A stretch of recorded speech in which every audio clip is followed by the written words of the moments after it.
Mountains bow down before Jesus Christ, our risen Lord.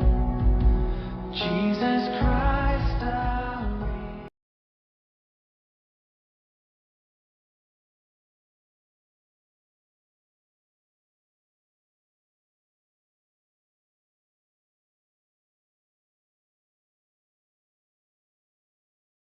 Barakatuh. Brothers and sisters, my name is Azim Kidwai and I'm the campaign manager for SaveMaryam.com. Now I'd like to start by saying a genuine, heartfelt Jazakallah khair for your support this week. MashaAllah, since the campaign went live just over a week ago, we've had over 1 million views across many different parts of social media, from YouTube to Facebook to our own website. And it's been a great pleasure having you engage the campaign and leave some great feedback. We've had 95% likes on YouTube and that's been a great feeling of support for the whole team. Now, one of the issues, and I'm sure it's what you're thinking right now, is Azim, where did that 2 million figure come from? So I'd like to clarify that right now. That 2 million figure we arrived at from 2 pieces of research. The first thing was, I actually went to Indonesia. We had a team and we went out and did some ground research, engaging local people, local churches, local other faith institutions and local Islamic organizations. We came to the conclusion that there's many people leaving Islam. The reality of Indonesia, a country with 18,000 islands, means it's very difficult to put an exact number to that. So the first thing is we were taken aback that this number is recognized to be very many. Second thing we did was desktop research. We looked at many policy papers and briefings written about the situation. Now, as you can imagine, there's many people interested in commenting on this. That's why you find numbers range from 1 million people a year to 3 million people a year. So as an organization, we decided to put forward that approximately 2 million people are leaving Islam. We identified an organization that indicated that was the figure too in certain parts of Indonesia. So that's where the number came from. I hope that's clear. Now, I'd like to spend one moment on this and I'd like you all to pay a lot of attention on this. Mercy Mission World takes no comfort in the fact that it's proposed here 2 million people leave Islam. If I am wrong, and I swear by Allah subhanahu wa ta'ala, I hope I am. If we were wrong in this, we would be the happiest people on the face of this planet. This is Maryam. She is 16 years old, an Indonesian Muslim living with her parents and younger brother. In the next 15 seconds, she is going to leave Islam. Indonesia, the largest Muslim country in the world with over 200 million Muslims. But this is changing. Approximately 2 million people in Indonesia leave Islam for Christianity every year. Statistics from the International Crisis Group 2012 indicate that if the growth continues at its current rate, by 2035, it would cease to be a Muslim majority country. This is an alarming situation and begs one to consider, why is this the case? Why are people not satisfied with Islam? 42-year-old Wikwik grew up in Indonesia as a devout Muslim. But she never forgot her first real encounter with the power of Jesus Christ. That came when her Muslim parents took Wikwik and her brother to a Christian meeting to pray for healing. Wikwik's younger brother had been deaf since birth. The man said, "Those who are sick, put your hands on the sick place." My brother was deaf and mute. My mother put her hand on my brother's ears, and my father put his hand on my brother's mouth. After the prayer, my brother turned to my parents and said, "Mother, father, sister." He was healed. In spite of the miracle, Wikwik and her family continued in their Muslim faith. But for the next 30 years of her life, Wikwik wrestled inside with what she had witnessed. She wondered if being a more devout Muslim would help. In her search, Wikwik came across a Christian television program produced by CBN. One night, when I came home from work, I found Solusi. I had this desire to call CBN to talk to someone about the Christian faith. I wanted them to guide me. Wikwik says CBN's Solusi gave her hope and she watched it regularly. She was sure she would never call for prayer, but she saved the number in her phone just in case. I was hesitant to call Solusi, but I was praying to God. I wondered if this was a way out of my problems by calling Solusi. Wik finally did call, and a CBN prayer counselor encouraged her and prayed with her to become a Christian. We then helped her to find a local church. I feel like I have totally changed. Even my friends told me that I changed. Wik still prays for her little brother and her parents, who are Muslim.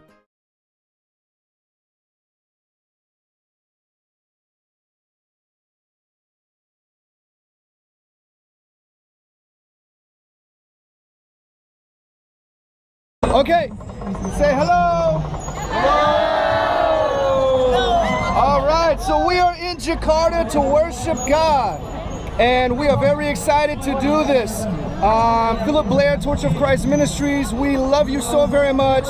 Take a look at what's going on right here in Jakarta on Independence Day in Indonesia.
Unusual church service. Christians forced to pray on the street under heavy police protection.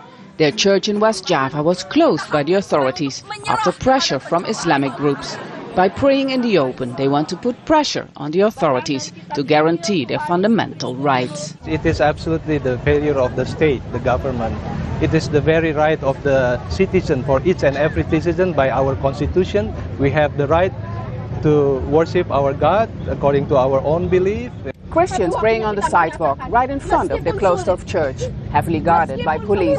They're asking the government to make more efforts to protect the Christian minority in Indonesia. The church was built in a predominantly Muslim neighborhood, not unusual in a country where 90% of people identify Islam as their religion.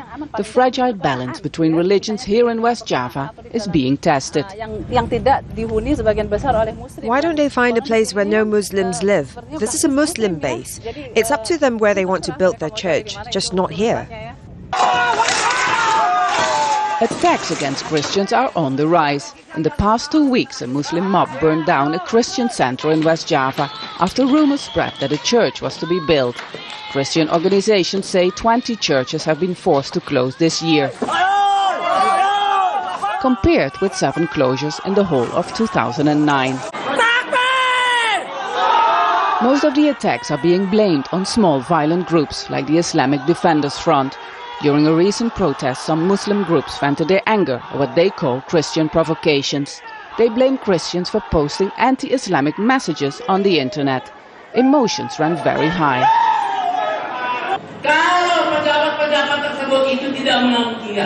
If the government won't do anything to stop them, we will just burn their churches. Pastors testify that more and more people, including Buddhists and Muslims, are attracted to attend the Christian services. Pastor Billy Jotoraharjo has seen tremendous growth in his church.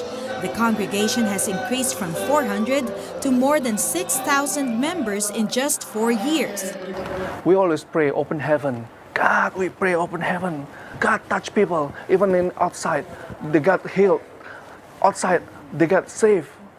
Eddie De La Rosa is a former Buddhist. His wife Sophie is a former Muslim. Both experienced the power of the Holy Spirit at Pastor Billy's church. Eddie had pancreatic cancer that had spread to his liver. He was given only 6 months to live. Every day, I'm waiting for that. One day, my friend Christian She told me, try my Jesus. I said to Jesus, give me a chance, I will serve him. Give me one more chance. Today, after 6 years, Eddie is well and regularly attends this Christian church. I believe I'm healed with my faith. Jesus is my healer. Jesus is my Savior. Jesus is my Lord, my Master, everything.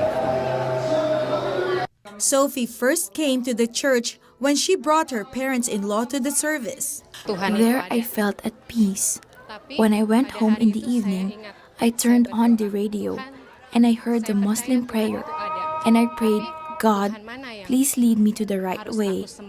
I went to the Christian church more regularly until I enjoyed it and I decided to surrender my life to Jesus. More and more people are coming to Christ in the world's biggest Muslim country. Leaders say it is the prayers and the unity of the churches that have opened its doors for salvation. We pray for the revival of Jakarta, we pray for the revival of Indonesia, and we pray for the greater outpouring in Jakarta and Indonesia. So we are thinking not just our local church itself growing, but we are thinking the whole nation get changed and transformed by God. Dia telah menjadi pengikut Isa alaihissalam selama lebih dari setahun. Setelah keputusannya untuk mengikuti Isa al-Masih, keluarga dan teman-temannya memperhatikan bahwa Ahmad telah menjadi orang baik.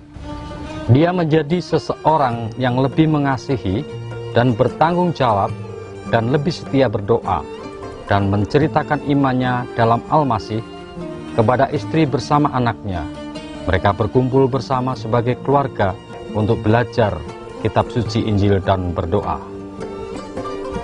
Seperti Ahmad, banyak dari mereka memulainya dengan kumpulan keluarga bersama-sama istri dan anak-anak, bahkan sahabat-sahabatnya. Dengan sedapat mungkin menyelidiki dan menerapkan apa yang Isa al-Masih sabdakan di dalam kitab Injil, mereka akan menjadi contoh bagi yang lain untuk diikuti. Setelah beberapa bulan, beberapa dari temannya ingin juga belajar lebih banyak tentang Isa al-Masih. Mengapa dia menjadi satu-satunya nabi yang berbeda di antara semua nabi yang lain? Itu sebabnya mereka sangat ingin belajar semua kitab suci.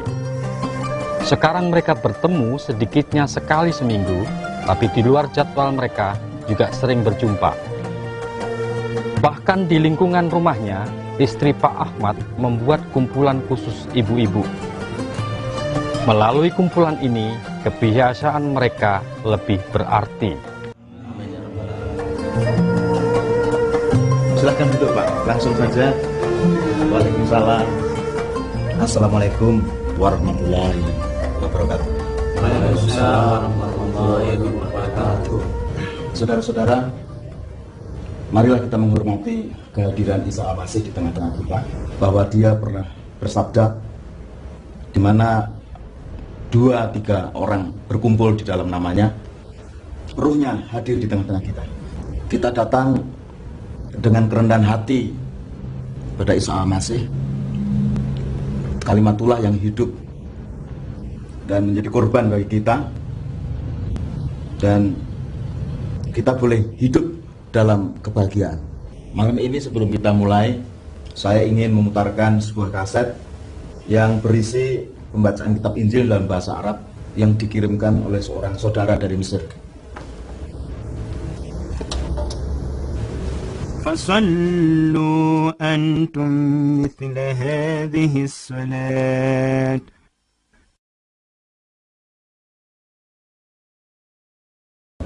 Ada yang bisa memberikan sesuatu tentang kebaikan Allah. Saya sungguh-sungguh menginginkan waktu-waktu seperti ini bersama saudara-saudara semua. Pekerjaan saya membuat saya mengunjungi 3 kota yang berbeda. Dan sekarang saya sadar bahwa saya membutuhkan pertemuan seperti ini lebih dari yang saya perkirakan. Kira-kira 2 minggu ini, saya merasa tidak tenang dan saya sungguh tergoda untuk melakukan perbuatan yang saya lakukan pada waktu saya masih bujangan. yaitu melampiaskan hawa nafsu. Saya sungguh menyesal dan malu akan pikiran kotor itu. Walaupun kali ini saya tidak sampai melakukannya. Saya tahu apa yang Bapak rasakan. Bapak nggak perlu malu dengan hal itu. Katakanlah kepada Allah bahwa Bapak menyesali pikiran itu. Maka Allah akan mengampuni diri Bapak di dalam nama Isa. Rahmatnya. Ya Allah, ya Tuhan kami, berikanlah kami Rohul Kudus-Mu, karena kami memintanya di dalam rahmat-Mu, Isa Al-Masih, junjungan kami yang ilahi. Amin ya Rabbal Alamin. Ingatlah untuk mengajarkan hal-hal ini pada keluarga bapak-bapak.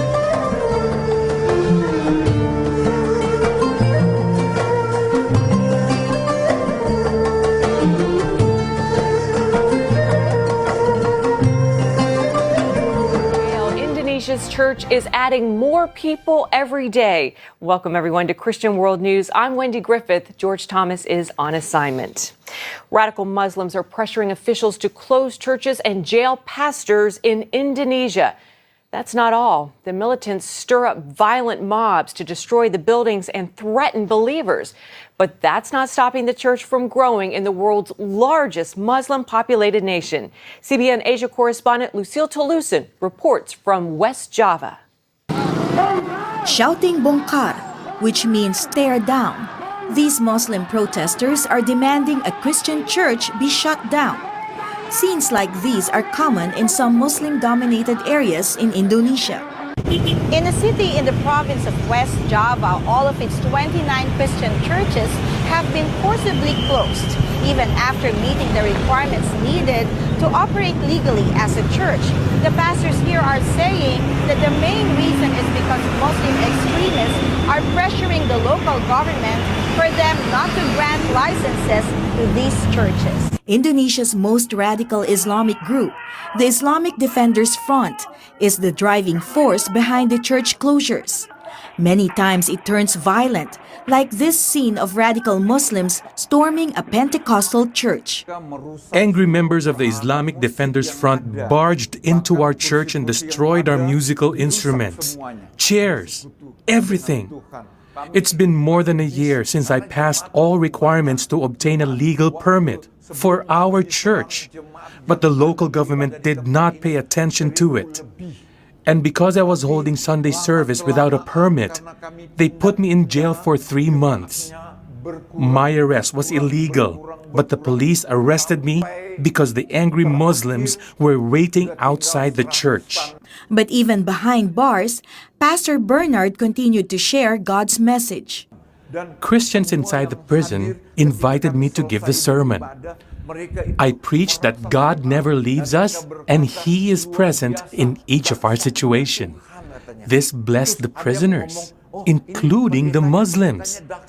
They asked me to pray for them, Christian style.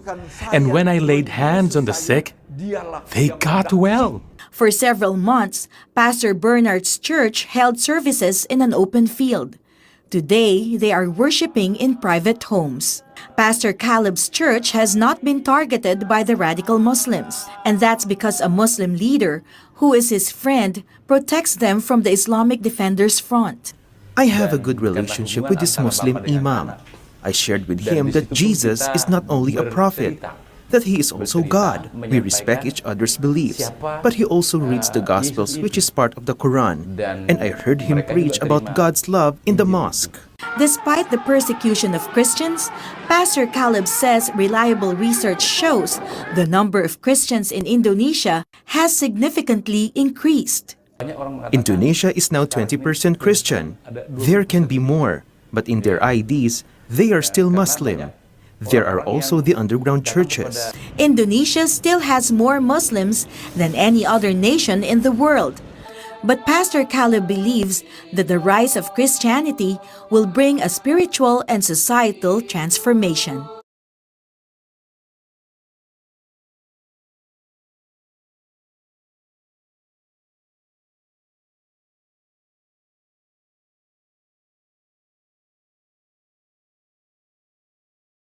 Saya melanggar setiap peraturan yang ada. Waktu itu saya kelas 1 SMA. Saya melakukan apa saja yang saya mau. Tapi kemudian saya melihat hal-hal yang mengejutkan. Saya melihat seorang teman saya merangkak begitu rupa di atas lantai. Dia alami pendarahan karena keguguran. Atau teman saya lainnya yang dipenjara karena ia tertangkap basah mencuri. Dan saya mulai bertanya pada diri saya sendiri, apa kehidupan seperti ini yang saya inginkan? Hidup yang diatur oleh agama tidak membuat saya bahagia. Tapi hidup bebas tanpa aturan agama juga bukan hidup yang saya inginkan.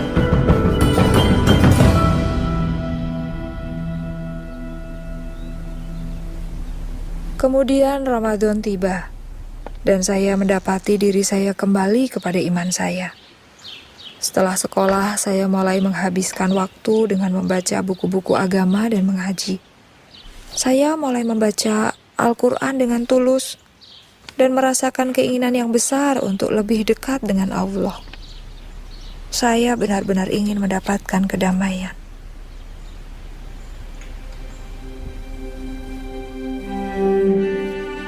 Saya mulai mempersiapkan diri untuk sholat tahajud. Saya ingin menanyakan banyak hal kepada Tuhan. Dan saya punya keyakinan yang kuat bahwa apapun yang saya minta malam itu, Tuhan akan mendengarkan saya dan memberikan jawabannya.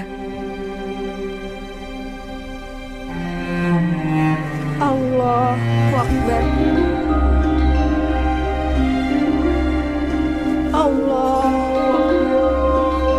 Lalu saya tahajud menurut ayat-ayat tertentu yang saya sudah hafalkan. Rahmatullah. Assalamualaikum warahmatullah. Saya benar-benar hancur hati dan menangis kepada Tuhan. Ya Allah,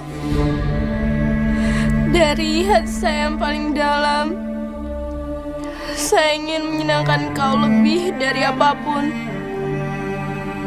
Tunjukkanlah saya jalan, maka saya akan mengikuti Engkau manapun Kau pimpin.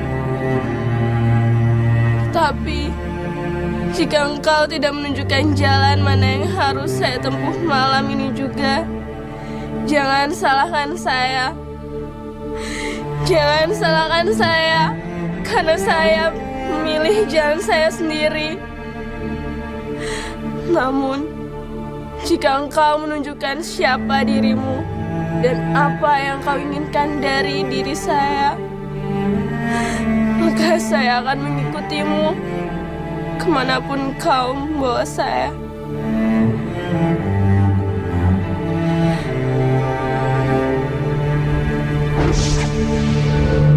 Pada saat itu, cahaya terang tiba-tiba muncul di hadapan saya.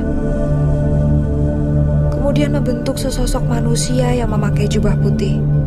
Saya tidak dapat melihat dengan jelas wajahnya, tapi kehadirannya entah mengapa memberi saya ketenangan dan keyakinan.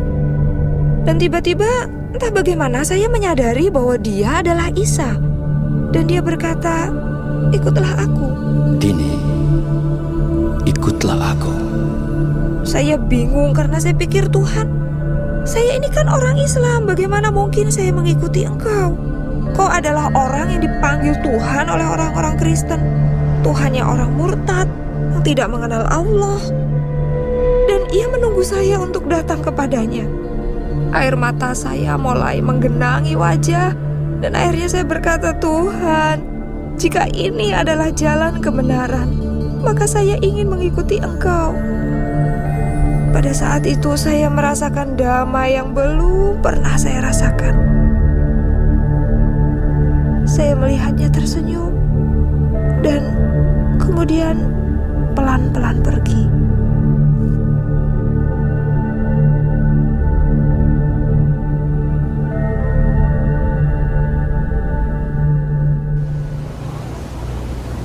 Saya harap saya nggak menyinggung perasaan Mbak. Apapun yang terjadi, pasti sangat mempengaruhi kehidupan Mbak. Saya tidak akan pernah sama lagi. Saya benar-benar berubah sejak hari itu. Saya mengerti. Lalu apa kelanjutannya, Mbak? Saya mulai mencari orang Kristen. Di desa saya tidak ada satu orang pun orang Kristen. Tapi di desa seberang ada. Saya mulai ke sana. Mula-mula mereka takut karena saya meminta satu Alkitab pada mereka. Tapi kemudian mereka memberikannya dan saya mulai membacanya. Semuanya itu saya masih berusaha untuk sembunyikan dari ibu. Tapi nggak lama kemudian ibu tahu. Serang ibu pasti tahu apa yang terjadi, Mbak. Lalu apa kelanjutannya? Ya, ibu minta saya berubah. Dia menangis. Dia merasa gagal sebagai seorang ibu. Dia pikir saya masih marah dengan pernikahannya. Dan dia pikir saya masih balas dendam. Dan anggota keluarga yang lain?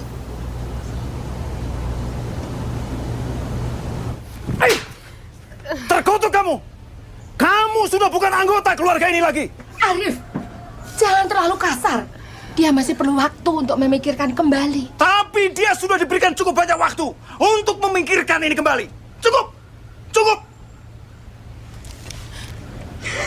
Aku telah berjanji kepada Tuhan, jikalau Ia telah menunjukkan jalan itu kepadaku, aku akan menurutinya. Aku tidak bermaksud untuk melukai siapapun di ruangan ini. Tapi aku telah membuat keputusan. Duh, Dini, ibu dan ayahmu juga sudah membuat keputusan. Sebagai orang Islam yang sekaligus orang Jawa, mempunyai tanggung jawab dan kewajiban yang sangat berat, yaitu membesarkan dan mendidik anak-anaknya. Kewajiban anak-anak adalah menghormati, tunduk, dan taat kepada orang tuanya.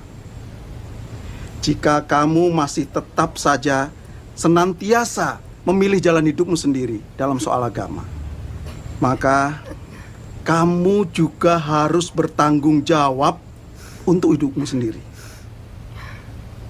Kamu tahu apa artinya itu? Kamu harus mencari uang sendiri untuk segala sesuatu. Makan, sekolah, tempat tinggal, semuanya. Semuanya. Duh, Dini, maksud pamanmu itu berarti kamu sudah tidak lagi mempunyai hak untuk meminta segala sesuatu pada orang tuamu. Mengerti?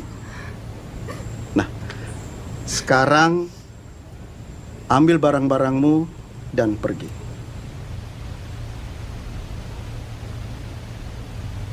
Cepat. Saya pikir ceritanya berakhir di sini sekarang. Atau marah baru mulai? Apa yang ini akan berakhir lebih bahagia? Mbak lah yang harus kasih tahu akhirnya itu pada saya.